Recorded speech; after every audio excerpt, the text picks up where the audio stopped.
احکام شریعت یا احکام خمسہ۔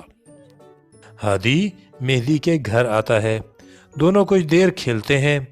فاطمہ باغ میں بیٹھ کر کسی کتاب کا مطالعہ کر رہی ہے۔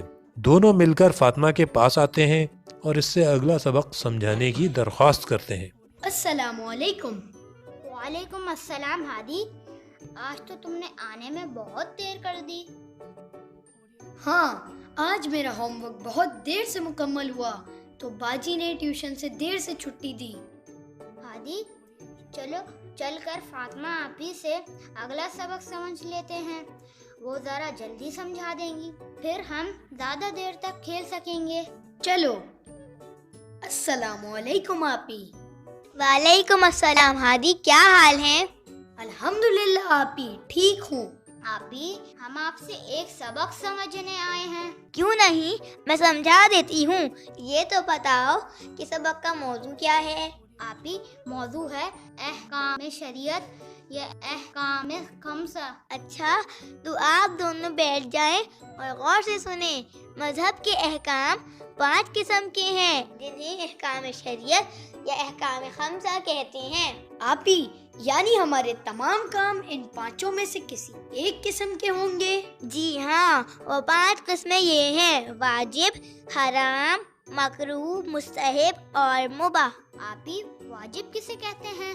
وہ تمام کام جن کے کرنے میں ثواب اور نہ کرنے سے گناہ ملے واجب کہلاتے ہیں۔ مثلاً روزانہ 5 وقت کی نمازیں، نامحرموں سے پردہ کرنا، ماہ رمضان کے روزے رکھنا وغیرہ۔ آپی حرام سے کیا مراد ہے؟ واجب کی الٹ کو حرام کہتے ہیں، یعنی وہ تمام کام جن کے نہ کرنے میں ثواب اور کرنے سے گناہ ملے اور عذاب میں مبتلا ہوں حرام کہلاتے ہیں۔ مثلاً والدین کی نافرمانی کرنا، گالی دینا، غیبت کرنا، گانا سننا یا گانا وغیرہ۔ آپی اس کا مطلب تو یہ ہوا کہ واجب کام کو انجام دینا ضروری ہے اور اسی طرح حرام کام سے بچنا ضروری ہے۔ بالکل ایسا ہی ہے۔ آپی مکروہ کسے کہتے ہیں؟ وہ کام جسے نہ کرنا بہتر اور کرنے میں کوئی گناہ نہیں، اسے مکروہ کہتے ہیں۔ مثلاً کالے جوتے پہننا، ایسے لباس میں نماز پڑھنا جس میں کسی جاندار کی تصویر بنی ہو، اور ٹوٹے ہوئے برتنوں میں کھانا کھانا وغیرہ۔ آپی اس کا مطلب تو یہ ہوا کہ مکروہ سے بھی بچنا چاہیے، لیکن اگر مکروہ کام کر لیا جائے تو اس پر گناہ نہیں ملے گا۔ بہت خوب۔ اب اس کے مقابلے میں مستحب ہے، یعنی وہ کام جس کے کرنے میں ثواب اور نہ کرنے میں کوئی گناہ نہیں ہے۔ مثلاً نماز کے بعد تعقیبات پڑھنا، نماز شب پڑھنا، سونے کے لیے وضو کرنا وغیرہ۔ یعنی اگر ہم مستحب کام کریں گے تو ثواب میں اضافہ ہو جائے گا، لیکن اگر نہ کر سکیں تو کوئی گناہ نہیں ملے گا۔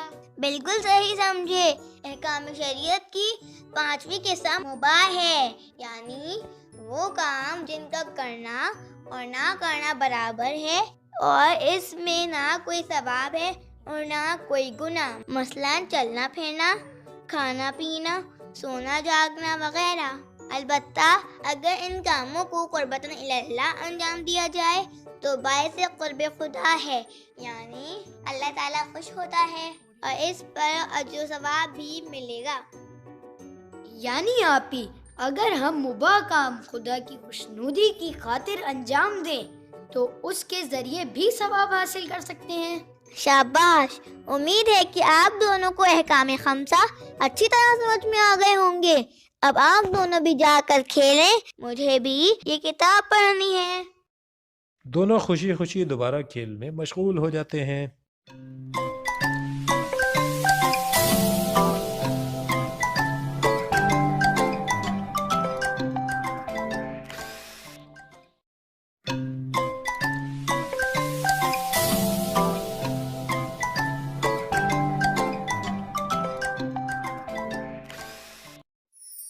مدارس امامیہ کے چینل کو سبسکرائب کریں اور بیل آئیکن پر ضرور کلک کریں تاکہ ہماری تازہ ترین علمی و دینی ویڈیوز آپ کو سب سے پہلے ملتی رہیں۔